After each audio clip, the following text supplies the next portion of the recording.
నమస్తే, welcome to Sri paper news. ముందుగా headlines. తిరుపతిలో ఏర్పాటు చేసిన గ్రీన్ హైడ్రోజన్ ప్లాంట్ ను వర్చువల్ గా ప్రారంభించిన సీఎం చంద్రబాబు నాయుడు కొత్త బెంచ్ మార్కును నిర్దేశిస్తుందని వ్యాఖ్య. స్కూల్లో ప్రహరీల నిర్మాణం, డిఎస్సిపి అసెంబ్లీలో మంత్రి నారా లోకేష్ సమాధానం. మెగా డిఎస్సిపి ప్రశ్న సంధించి సభకు హాజరు కాని వైఎస్ఆర్సీపీ సభ్యులు. ప్రారంభమైన ఇంటర్మీడియట్ 2వ సంవత్సరం పరీక్షలు రాస్తున్న దాదాపు 4.71 లక్షల మంది విద్యార్థులు.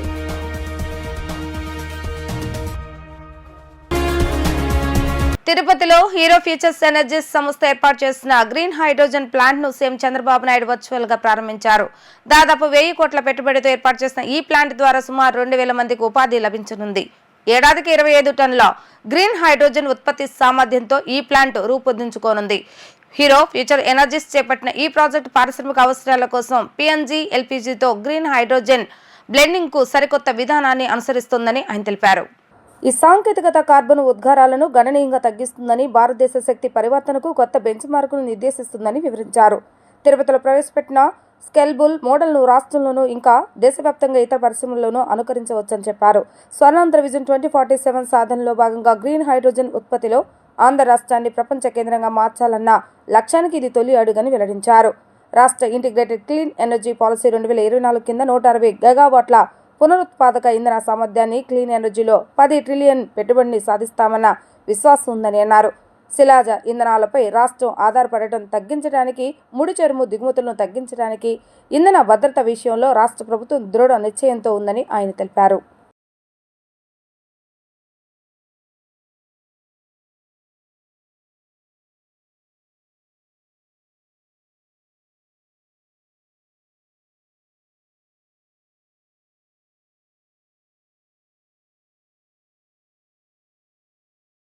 ఏపీ అసెంబ్లీలో ప్రశ్నోత్తరాలలో భాగంగా పాఠశాలలో ప్రహరీల నిర్మాణం, డిఎస్సిపై సభ్యులు అడిగిన పలు ప్రశ్నలకు మంత్రి నారా లోకేష్ సమాధానమిచ్చారు. టీవీలు బద్దలైపోతాయంటూ అసెంబ్లీలో మంత్రి నారా లోకేష్ చేసిన వ్యాఖ్యలు చర్చానింశమయ్యాయి. అసెంబ్లీలో మెగా డిఎస్సిపై ప్రశ్న సంధించి వైఎస్ఆర్సీపీ సభ్యులు సభకు హాజరు కానప్పటికీ వారికి సమాధానం ఇస్తానని మంత్రి లోకేష్ డిప్యూటీ స్పీకర్ను కోరారు. టీవీలో అయినా సభ్యులు సమాధానం చూసుకుంటారని డిప్యూటీ స్పీకర్ అనగా, అలా చేస్తే టీవీలు బద్దలైపోతాయంటూ లోకేష్ చెలోక్తులు విసిరారు. శాసనసభ ప్రశ్నోత్తరాలలో భాగంగా పాఠశాలలో ప్రహరీల నిర్మాణం, డిఎస్సీలపై సభ్యుల ప్రశ్నకు విద్యాశాఖ మంత్రి నారా లోకేష్ సమాధానం ఇచ్చారు. మెగా డిఎస్సీ ద్వారా 16,347 ఉపాధ్యాయ పోస్టులు భర్తీకి త్వరలోనే ప్రకటన విడుదల చేస్తున్నామని నారా లోకేష్ వెల్లడించారు. రిక్వెస్ట్ అధ్యక్ష, 4వ ప్రశ్న కూడా మా శాఖకు సంబంధించింది. గౌరవ మంత్రులు సభ్యులు ఒప్పుకుంటే ఆ ప్రశ్న కూడా సమాధానం చెప్పేస్తాను. 4వ ప్రశ్న అధ్యక్ష, విత్ యువర్ పర్మిషన్ అధ్యక్ష. అక్కడ వారు కోరిన ప్రశ్నలు వేసిన సభ్యులు ఎవరు? సమాధానం ఇస్తాను అధ్యక్ష. సమాధానం ఇవ్వండి, ఎందుకంటే చాలా ఇంపార్టెంట్ సబ్జెక్ట్ అధ్యక్ష. టీవీలో అన్నా చూసుకుంటారు. టీవీలు పగులుతాయి అధ్యక్ష ఇంట్లో. ఎందుకు అధ్యక్ష? అధ్యక్ష లేదండి, మొత్తం 16,347 ఉపాధ్యాయుల పోస్టులు భర్తీ చేయడానికి మెగా డిఎస్సి ప్రకటన త్వరలో విడుదల చేయడం జరుగుతుంది అధ్యక్ష. రాష్ట్రంలో ఇవాల్టి నుంచి ఇంటర్మీడియట్ 2వ సంవత్సరం పరీక్షలు ప్రారంభమయ్యాయి. ఉదయం 9 గంటల నుంచి మధ్యాహ్నం 12 గంటల వరకు పరీక్షలు కొనసాగాయి. దాదాపు 4.71 లక్షల మంది విద్యార్థులు ఎగ్జామ్స్ రాశారు. ఆంధ్రప్రదేశ్లో ఇవాల్టి నుంచి ఇంటర్మీడియట్ 2వ సంవత్సరం పరీక్షలు ప్రారంభమయ్యాయి. విద్యార్థులు ఎంతో ఉత్కంఠంగా ఎదురు చూసిన ఈ పరీక్షలు ఉదయం 9 గంటల నుంచి మధ్యాహ్నం 12 గంటల వరకు కొనసాగాయి. రాష్ట్ర వ్యాప్తంగా 4.71 లక్షల మంది విద్యార్థులు ఈ పరీక్షలు రాయనున్నారు. పరీక్షల నిర్వహణలో అన్ని ఏర్పాట్లు పూర్తయ్యాయని అధికారులు తెలిపారు. పరీక్షలకు హాజరయ్యే విద్యార్థులకు కొన్ని కఠినమైన నిబంధనలు విధించబడ్డాయి. ముఖ్యంగా పరీక్ష ప్రారంభమైన తర్వాత 1 నిమిషం ఆలస్యమైన విద్యార్థులను హాల్లోకి అనుమతించరాదు. దీనివల్ల విద్యార్థులు సమయానికి పరీక్షా కేంద్రాలకు చేరుకునేలా చర్యలు తీసుకోవాల్సిన అవసరం ఉంది. ప్రశాంతమైన వాతావరణంలో పరీక్షలు నిర్వహించేందుకు అధికారులు ప్రత్యేక ఏర్పాట్లు చేశారు. ఇప్పటికే ఈ నెల 1వ తేదీన ఇంటర్మీడియట్ మొదటి సంవత్సరం పరీక్షలు ప్రారంభమయ్యాయి. ఈ పరీక్షలకు దాదాపు 5 లక్షల మంది విద్యార్థులు హాజరయ్యారు. పరీక్షల నిర్వహణలో ఎలాంటి సమస్యలు తలెత్తకుండా విద్యాశాఖ ప్రత్యేక జాగ్రత్తలు తీసుకుంది. నకిలీలేమి, ఇతర అక్రమాల నివారణ కోసం పకడ్బందీగా భద్రతా ఏర్పాట్లు చేశారు. గత ప్రభుత్వ హయాంలో గంజాయి సాగు రవాణా విచ్చలవిడిగా జరిగిందని ఏపీ హోంశాఖ మంత్రి వంగలపూడి అనిత తెలిపారు. గంజాయి నిర్మూలన కోసమే ప్రత్యేకంగా ఈగల వ్యవస్థను ఏర్పాటు చేశామని ఆమె అన్నారు. ఐజీ స్థాయి ఐపీఎస్ అధికారిని విభాగస్తులుగా నియమించి ఈగలకు బడ్జెట్లో ప్రత్యేక కేటాయింపులు చేశామన్నారు. రాష్ట్ర వ్యాప్తంగా ప్రతి జిల్లాలో 1 చొప్పున 26 నార్కోటిక్ సెల్స్ ఏర్పాటు చేశామని అనిత తెలిపారు. గంజాయి నిర్మూలన కోసమే ప్రత్యేక ఈగల వ్యవస్థను ఏర్పాటు చేసినట్లుగా హోంమంత్రి వంగలపూడి అనిత అన్నారు. ఈ రోజు అసెంబ్లీలో ప్రశ్నోత్తరాల సమయంలో ఆమె మాట్లాడారు. జీవో ఎంఎస్ నంబర్ 145 ద్వారా ఐజీ స్థాయి ఐపీఎస్ను విభాగాధిపతిని చేసి ఈగలకు బడ్జెట్లో ప్రత్యేక కేటాయింపులు చేస్తామన్నారు. రాష్ట్ర వ్యాప్తంగా ప్రతి జిల్లాలో 1 చొప్పున 26 నార్కోటిక్ సెల్స్ ఏర్పాటు చేసినట్లుగా ఆమె పేర్కొన్నారు. 11,000 ఎకరాల గంజాయి సాగును 100 ఎకరాలకు నియంత్రించామని తెలిపారు. ఏపీలోని 7 మండలాల్లోని 375 గ్రామాల్లో 20 హాట్స్పాట్లను గుర్తించి సాగు లేకుండా చేస్తామని అన్నారు.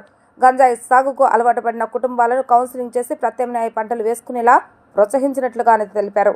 359 కుటుంబాల గంజాయికి బదులు ఇతర పంటలు పండిస్తున్నాయని తెలిపారు. పొరుగు రాష్ట్రాల నుంచి గంజాయి రవాణాను అరికడుతున్నామని తెలిపారు. 4,88,000 కేజీల గంజాయిని స్వాధీనం చేసుకున్నామని, 564 గంజాయిని రవాణా చేసే వాహనాలను సీజ్ చేశామని వెల్లడించారు. విద్యాశాఖ మంత్రి నారా లోకేష్ ఆధ్వర్యంలో స్కూల్లోనూ ఈగల్ కమిటీలు ఏర్పాటు చేస్తామని అన్నారు. ఏపీలో 44 ప్రభుత్వ ప్రైవేట్ డి ఎడిక్షన్ సెంటర్లు ఉన్నాయని, జైల్లోనూ డి ఎడిక్షన్ సెంటర్ల ఏర్పాటుకు కేంద్ర హోంశాఖ మార్గనిర్దేశం చేస్తుందన్నారు. డ్రోన్ టెక్నాలజీ, ఎడ్రిన్ శాటిలైట్ ప్రత్యామ్నాయాలతో గంజాయి సాగు అరికడుతున్నామని తెలిపారు. ఈ గాంజాని ఎలా నిరోధించాలి, గాంజా మీద ఉక్కు పదం ఎలా మోపాలి అనే దాని మీద చాలా సీరియస్ గా డిస్కషన్ కూడా జరిగింది అధ్యక్ష. దీని మీద మన గవర్నమెంట్ లోకి వచ్చిన వెంటనే ఫస్ట్ ఆఫ్ ఆల్ గౌరవ ముఖ్యమంత్రి గారు డిపార్ట్మెంట్ వాళ్ళందరితో కూడా కూర్చొని ఈ గాంజా ఎక్కువగా ఉండటం వల్ల లాస్ట్ గవర్నమెంట్ లో ఈ గాంజా డ్రగ్స్ వినియోగం గానీ రవాణా గానీ విపరీతంగా అయిపోవటం, ఎక్కడైనా గాంజా దొరికినా డ్రగ్స్ దొరికినా దానికి సెంటర్ పాయింట్ ఆంధ్రప్రదేశ్ అవడం లాస్ట్ గవర్నమెంట్ లో మనం చూసాం. దీని నేపథ్యంలో first of all crime rate తగ్గించాలి అంటే ఈ గాంజాని అరికట్టాలి, అదేవిధంగా డ్రగ్స్ అరికట్టాలి అనే ఏకైక ఉద్దేశంతో గౌరవ చంద్రబాబు నాయుడు గారు సీఎం గారు ఒక ఏర్పాటు చేసుకుని ఈగల్ అని సపరేట్ గా ఒక వింగ్ ని కూడా ఏర్పాటు చేయడం జరిగింది అధ్యక్ష. దానికి ఆంధ్రప్రదేశ్ ప్రభుత్వం కూడా జీవో ఎంఎస్ నెంబర్ 145 మనకు ఇచ్చారు అధ్యక్ష. మొన్న బడ్జెట్ లో కూడా ఈగల్ కి సపరేట్ గా ఒక బడ్జెట్ ని కూడా కేటాయించారు అధ్యక్ష. ఒక IG level officer, DIG level officer ఏర్పాటు చేసి ఒక టీమ్ ని ఏర్పాటు చేయడమే కాకుండా ప్రతి జిల్లాలోని కూడా ఈగల్ టీమ్స్ ని ఏర్పాటు చేయడం, అదేవిధంగా నార్కోటిక్ పోలీస్ స్టేషన్స్ ని ప్రతి జిల్లాలో సుమారుగా 26 జిల్లాల్లోనూ కూడా అధ్యక్ష నార్కోటిక్ కంట్రోల్ సెల్స్ ని ఏర్పాటు చేయడం కూడా జరిగింది అధ్యక్ష. ఇందాక మన సభ్యులు మాట్లాడుతున్నప్పుడు 11,000 ఎకరాల నుంచి మనకు 100 ఎకరాల వరకు రావడం అనేది సంతోషంగా ఉంది అని చెప్పారు. దీన్ని కూడా ఎలా కంట్రోల్ చేయాలి, దానికి సంబంధించిన ప్రతి ఇన్ఫర్మేషన్ కూడా డిపార్ట్మెంట్ వాళ్ళ దగ్గర ఉంటుందని చెప్పారు అధ్యక్ష. అది ఉండటానికి నిజంగా ఒక 20 హాట్స్పాట్లను కూడా ఈగల్ టీమ్ అదేవిధంగా డిపార్ట్మెంట్ వాళ్ళందరూ కూడా ఐడెంటిఫై చేశారు అధ్యక్ష. సుమారుగా మనం చూసుకుంటే అధ్యక్ష నెంబర్ ఆఫ్ విలేజెస్ చూసుకుంటే దగ్గర 7 విలేజెస్ లో అధ్యక్ష 375 అంటే మండలాల్లో 7 మండలాల్లో 375 విలేజెస్ లో ఈ హాట్స్పాట్స్ గుర్తించి కల్టివేషన్ చేయకుండా తీసుకునే బాధ్యతను కూడా తీసుకున్నారు అధ్యక్ష. ఒక ఎగ్జాంపుల్ చెప్పాలి అధ్యక్ష, 359 ఫ్యామిలీస్ ఇందులోని గత కొన్ని సంవత్సరాలుగా వీళ్ళు హ్యాబిచువల్ అఫెండర్స్ అధ్యక్ష. కల్టివేషన్ చేస్తూనే ఉంటారు. ఎంతమంది చెప్పనేయండి, ఎన్ని చేయనియండి, వాళ్ళు అక్కడ కల్టివేషన్ చేస్తూనే ఉంటారనమాట. మన గవర్నమెంట్ వచ్చిన తర్వాత 359 ఫ్యామిలీస్ ని కూడా ఐడెంటిఫై చేసి వాళ్ళకి ఆల్టర్నేట్ క్రాప్స్ ఇచ్చి ఈ సంవత్సరం ఒక ప్లాంట్ కూడా వేసుకునే పరిస్థితి లేకుండా వాళ్ళని మోటివేట్ చేసుకుని వాళ్ళు మన కంట్రోల్లో పెట్టుకునే పరిస్థితి వచ్చింది అధ్యక్ష. దీనికి చెప్పేది ఏంటంటే ఏ రకంగా తగ్గించారు 11,000 ఎకరాల నుంచి 100 ఎకరాల వరకు అని చెప్పడానికి ఇది ఒక ఎగ్జాంపుల్ గా చెప్తున్నాం అధ్యక్ష. సుమారుగా ఈ గంజాయి సాగు చేసిన తర్వాత ట్రాన్స్పోర్టేషన్ కూడా చూసుకుంటే అధ్యక్ష మనకి మిగతా రాష్ట్రాల నుంచి ఈ మధ్య కాలంలో మనం గాంజా పట్టుకున్నాం అధ్యక్ష. దగ్గర 40,088 కిలోల గంజాయిని మనం పట్టుకున్నాం అధ్యక్ష. 564 వాహనాలను జప్తు చేయడం జరిగింది అధ్యక్ష. అంటే సుమారుగా మనం చూసుకుంటే అధ్యక్ష మన దగ్గర కల్టివేషన్ కన్నా ఈ చుట్టుపక్కల రాష్ట్రాల నుంచి మన దగ్గరకు వచ్చే ట్రాన్స్పోర్టేషన్ చాలా ఎక్కువగా ఉంది అధ్యక్ష. దీని నేపథ్యంలో ఇమీడియట్ గా హోంశాఖ అదేవిధంగా ఈగల్ టీం వాళ్ళు కలిపి ఒక ఇంటర్ స్టేట్ కోఆర్డినేషన్ మీటింగ్ కూడా ఏర్పాటు చేసుకోవడానికి, అదేవిధంగా ఒక సెల్ ను కూడా ఏర్పాటు చేసుకోవడానికి కూడా నిర్ణయించుకున్నాం అధ్యక్ష. దాని మీద ఆల్రెడీ స్టేట్ లెవెల్ కమిటీ కూడా ఒకటి ఫామ్ అయింది అధ్యక్ష. సిఎస్ గారి ఆధ్వర్యంలో ఒక స్టేట్ లెవెల్ కమిటీ, అదేవిధంగా మనకి డిస్ట్రిక్ట్ లెవెల్ కమిటీస్ కూడా ఇందులో ఉన్నాయి అధ్యక్ష. డిస్ట్రిక్ట్ మెజిస్ట్రేట్ మనకి ఆధ్వర్యంలో మన ఎస్పీ గారు చైర్మన్ గా ఉండి ఒక కమిటీ కూడా ఏర్పాటు చేసుకోవడం జరిగింది అధ్యక్ష. వివాహేతర సంబంధం ఓ మహిళా హత్యకు దారితీసింది. 3 ఆడపిల్లలకు తల్లిని దూరం చేసింది. విజయవాడ నగర్ పరిసర ప్రాంతమైన నిడమానూరు గ్రామంలో ఈ ఘటన చోటు చేసుకుంది.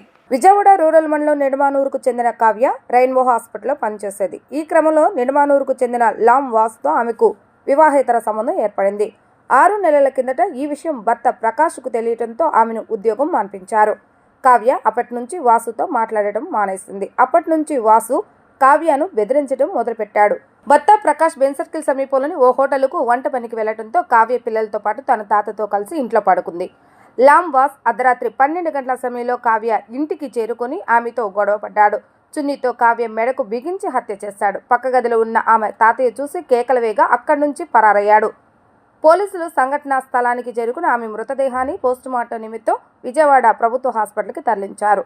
భర్త ప్రకాష్ ఫిర్యాదు మేరకు కేసు నమోదు చేసి దర్యాప్తు చేస్తున్నట్లుగా పడమట సీఏ వి పవన్ కిషోర్ తెలిపారు. నిందితుడిని పోలీసుల అదుపులోకి తీసుకున్నారు. గన్నవరం టీడీపీ కార్యాలయంపై దాడి కేసులో సిఐడి అధికారులు కోర్టులో పీటీ వారెంట్ దాఖలు చేశారు. దీనిపై వర్చువల్గా వల్లభనేని వంశీని న్యాయస్థానం విచారించింది. ఈ నెల 17 వరకు మాజీ ఎమ్మెల్యేకు న్యాయస్థానం రిమాండ్ విధించింది. గన్నవరం టీడీపీ కార్యాలయంపై దాడి కేసులో వంశీ A71గా ఉన్నారు కాగా వంశీకి సంబంధించి కేసులపై విజయవాడ కోర్టులో విచారణ జరిగింది. ప్రధానంగా 3 అంశాలపై వంశీ న్యాయవాదులు ప్రాసిక్యూటర్లు వాదనలు వినిపించారు. బ్యారక్ మార్చాలంటూ వంశీ కోర్టులో పిటిషన్ వేయగా కౌంటర్ దాఖలు చేయాలంటూ SC/ST కోర్టు ఆదేశిస్తూ విచారణను వాయిదా వేసింది. అలాగే గన్నవరం టీడీపీ కార్యాలయంపై దాడి కేసులో సిఐడి పీటీ వారెంట్ దాఖలు చేసింది. అయితే గతంలోనే దీనిపై విచారణ జరగాల్సి ఉండగా 3 రోజుల పాటు వంశీని పోలీసులు కస్టడీకి తీసుకున్న నేపథ్యంలో ఈ పిటిషన్ను సిఐడి వెనక్కి తీసుకుంది. ఇప్పుడు తిరిగి సిఐడి పిటిషన్ దాఖలు చేయడంతో ఈ రోజు వర్చువల్గా వంశీని కోర్టులో హాజరుపరచగా న్యాయాధికారి ఈ నెల 17 వరకు రిమాండ్ విధిస్తూ ఆదేశాలు జారీ చేశారు. ప్రతి సంవత్సరం మార్చి 8వ తేదీన జరుపుకునే అంతర్జాతీయ మహిళా దినోత్సవ వేడుకలను ఏపీ ఎన్జీఓ మహిళా విభాగం ఆధ్వర్యంలో ఆహ్లాదకరంగా నిర్వహిస్తున్నట్లుగా మహిళా విభాగం రాష్ట్ర చైర్పర్సన్ వి నిర్మలా కుమార్ తెలిపారు. ఇందిరాగాంధీ మున్సిపల్ స్టేడియంలో జరిగే ఈ వేడుకల్లో మహిళా ఉద్యోగులకు విభిన్న అంశాల్లో పోటీలు నిర్వహిస్తున్నామని ఆమె తెలిపారు. గాంధీనగర్లోని ఎన్జీఓ హోంలో అంతర్జాతీయ మహిళా దినోత్సవ వేడుకలు కరపత్రాన్ని ఆవిష్కరించారు. ఈ సందర్భంగా ఆమె మాట్లాడుతూ ఇందిరాగాంధీ మున్సిపల్ కార్పొరేషన్ స్టేడియం వేదికగా రవాణా క్రీడా శాఖ మంత్రి ఎం రాంప్రసాద్ రెడ్డి ఈ పోటీలను ప్రారంభిస్తారని చెప్పారు. Tug of war, musical chair, lemon and spoon, shuttle, antakshari పోటీలు జరుగుతాయన్నారు.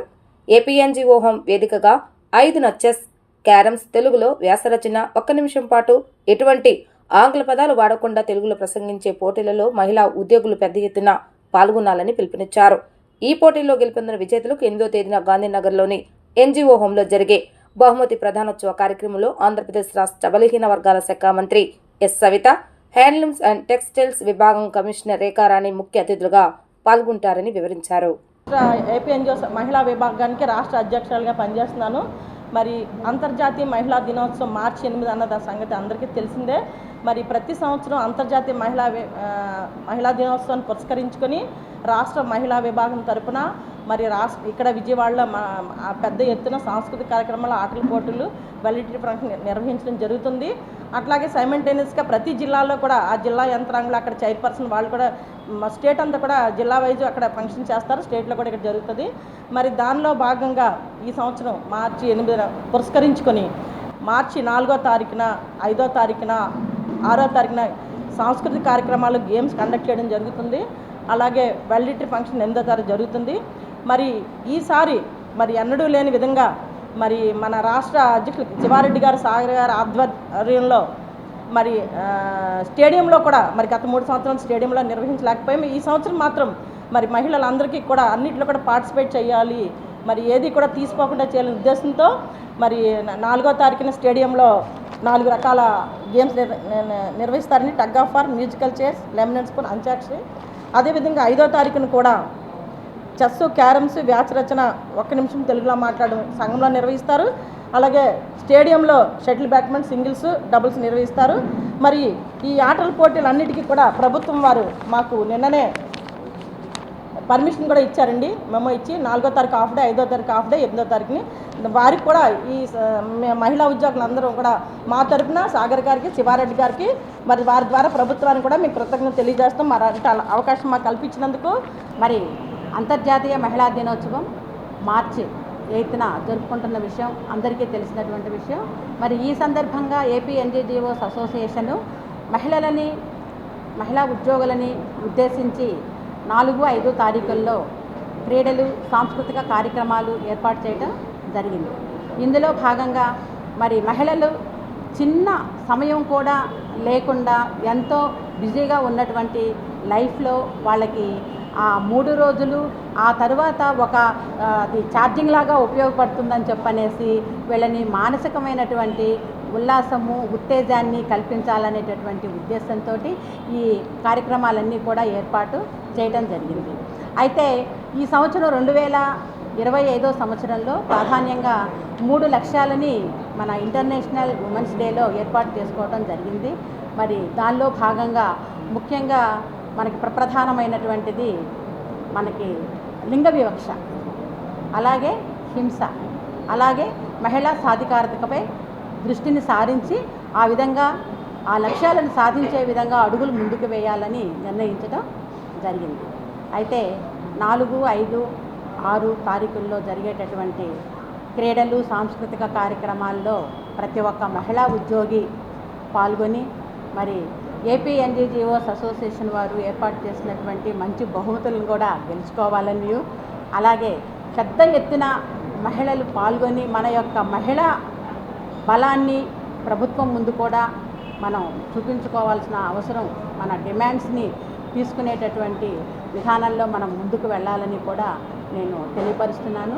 అరుదైన జాతి పునుగుపిల్లి మరోసారి జనవాసాల్లోకి వచ్చేసింది. కృష్ణా జిల్లా బాపులపాడు మండలం కోడూరుపాడులో పునుగుపిల్లిని స్థానికులు గుర్తించారు. రాత్రి సమయంలో పునుగుపిల్లి సంచరించడాన్ని చూసిన స్థానిక ప్రజలు అటవీశాఖ అధికారులకు సమాచారాన్ని ఇచ్చారు. వెంటనే రంగంలోకి దిగిన అటవీశాఖ అధికారులు పునుగుపిల్లిని పట్టుకునేందుకు ప్రయత్నించారు. చివరకు వలవేసి మరీ పునుగుపిల్లిని అటవీశాఖ అధికారులు పట్టుకున్నారు. నా పేరు భానువండి. బాపులపాడు మండలం కోడూరుపాడు గ్రామంలో ఈ పులిపిల్లని చెప్తే ఏంటనో చూస్తే దగ్గరికి వెళ్తే పిల్లలందరూ ఎగబడుతున్నారు. ఏంటని ఎగబడుతున్నారని వెళ్తే దీన్ని ఏం చేసామంటే వాలేసి చంపుకోకుండా వాలేసి తీసుకొచ్చి బోన్లో పెట్టి దీని పరిస్థితి ఏంటని పై అధికారులకి ఇన్ఫర్మేషన్ ఇచ్చాము.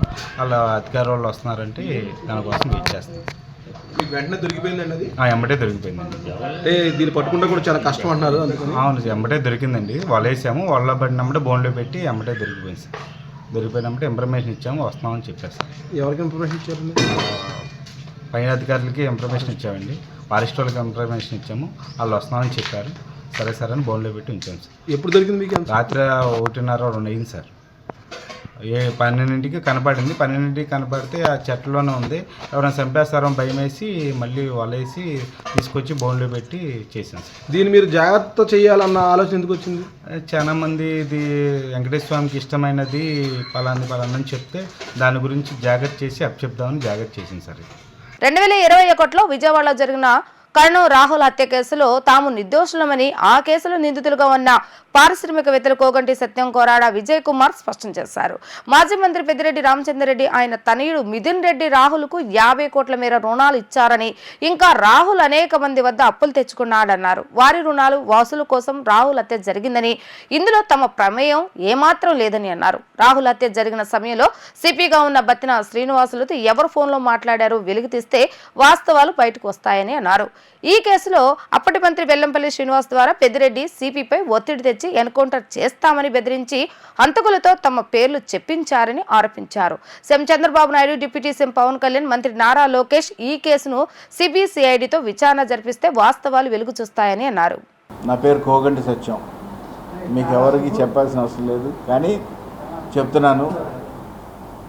ఎందుకనంటే ఈ రాహుల్ అనే అతను మర్డర్ జరిగింది 2000.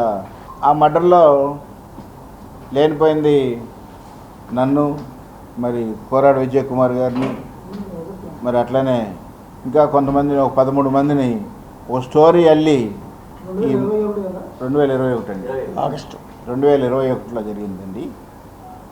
అయితే ఈ దీనికి మమ్మల్ని ఎందుకు ఇరికిచ్చారంటే, ఆ రోజున ప్రభుత్వం వైఎస్ఆర్ పార్టీ ప్రభుత్వం. అట్లనే వీళ్ళు ఒక 5 సంవత్సరాలు 4-3 ఏళ్ల క్రితం, అంటే ఈ మర్డర్ జరిగే ముందు, మరి పెద్దిరెడ్డి గారు, వాళ్ళ అబ్బాయి నితిన్ రెడ్డి గారు, అట్లనే బాలినేని శ్రీనివాస్ గారు, అట్లనే ఆ జిల్లాలో ఉన్నటువంటి మంత్రులు అందరూ కూడా పాల్గొని ఆశల సాధనకి పునాది అని చెప్పేసి ఎలా పేపర్లో కూడా న్యూస్ వచ్చింది. మీరు పేపర్లు పరిశీలించినా కానీ మీకు కూడా తెలుస్తుంది. దీంట్లో దాచిపెట్టాల్సిన అవసరం లేదు. ఆ రోజున ఆ కుర్రాడు చనిపోయిన ముందు రోజు నైటు విజయ్ కుమార్ గారు ఆఫీస్కి వచ్చి వెళుతూ ఉంటే వాళ్ళ కారు ఆపి, ఆ కుర్రాడి కారు ఆపి, ఆ కుర్రాడి డ్రైవర్ కూడా ఉన్నాడు, అతనే ఒక్కడే తోలుకు వస్తాడు. కారు ఆఫ్ చేసి ఆ కారులో ఒక 3 ఎక్కించి ఈ ఎల్లంపల్లి సీను, తలసల రఘు ఇద్దరు ఆధ్వర్యంలో ఇక్కడ స్టోరీ అంతా రాసి తయారు చేసి, మొత్తం అంతా తయారు చేసి చేసేదేమో పెద్దిరెడ్డి గారు నితిన్ రెడ్డి గారు అయితే ఇక్కడ నటించి చక్కగా ఆ కుర్రాడిని చంపేసేసినటువంటి ఆ రోజు చంపినటువంటి వాళ్ళు కూడా నా దగ్గర ఉన్నారు. నేను అందుకే ఈ కేసు సిబిఐకో సిబిసిఐడికో ట్రాన్స్ఫర్ చేయమని చెప్పేసి మన గవర్నమెంట్ అంటే నేను చంద్రబాబు నాయుడు గారి గవర్నమెంట్ వచ్చిన తర్వాత కూడా నేను లెటర్ పెట్టడం జరిగింది. డీజీపీ గారికి, సీఎం గారికి అందరికి కూడా లెటర్స్ పెట్టాను. ఈ కేసు సిబిసిఐడి కానీ సిబిఐ కానీ ఇవ్వండి, నాకు అన్యాయం జరిగింది. ఇలాగా ఎమ్మెల్యేలు వైఎస్ఆర్ పార్టీలో ఉన్నటువంటి ఎమ్మెల్యేలు దాదాపు 30 మంది మంత్రులు, ఎమ్మెల్యేలు, ఎమ్మెల్సీలు నాకు ఫేవర్గా లెటర్స్ ఇచ్చారు. ఇది వైఎస్ఆర్ పార్టీ అధికారంలో ఉన్న రోజుల్లో కూడా కోగంటి సత్యం గారు నిర్దోషి, అతన్ని పెట్టొద్దు, అతన్ని తీసేయడానికి ఎట్లా కూడా ప్రయత్నించి తీసేయండి. అలానే విజయ్ కుమార్ వాళ్ళు కూడా ఇలా జరిగిందని చెప్పి తెలిసింది మాకు. ఎందుకంటే వాళ్ళకి తెలియదు కదా ఈ ఎమ్మెల్యేలకి, మంత్రులకి, ఎమ్మెల్సీలకి ఏది పొంగనూరు వాళ్ళు చేయించారు మర్డర్ని. పొంగనూరులో శంకుస్థాపనలో 2000 రూపాయలు ఒక ఫుడ్ భోజనం చొప్పున పెద్ద భారీ ఎత్తున చేసి ఈ కుర్రాడు ఆ విధంగా చేసింది జరిగింది. ఇందులో మేము నిర్దోషులం కాబట్టే ఈ చనిపోయినటువంటి రాహుల్ వాళ్ళ ఫాదర్ కూడా కేసు సిబిఐకి ఇవ్వాలని చెప్పేసి హైకోర్టులో ఫైల్ చేయడం జరిగింది. WP number 2256 of 2024. వార్తలు ముగించే ముందు హెడ్లైన్స్ మరొకసారి. తిరుపతిలో ఏర్పాటు చేసిన గ్రీన్ హైడ్రోజన్ ప్లాంట్ ను వర్చువల్ గా ప్రారంభించిన సీఎం చంద్రబాబు నాయుడు కొత్త బెంచ్ మార్కును నిర్దేశిస్తుందని వ్యాఖ్య. స్కూల్లో ప్రహరీల నిర్మాణం, డీఎస్సీపీ అసెంబ్లీలో మంత్రి నారా లోకేష్ సమాధానం. మెగా డీఎస్సీపీ ప్రశ్న సంధించి సభకు హాజరు కాని వైఎస్ఆర్సీపీ సభ్యులు. ప్రారంభమైన ఇంటర్మీడియట్ 2వ సంవత్సరం పరీక్షలు రాస్తున్న దాదాపు 4.71 లక్షల మంది విద్యార్థులు.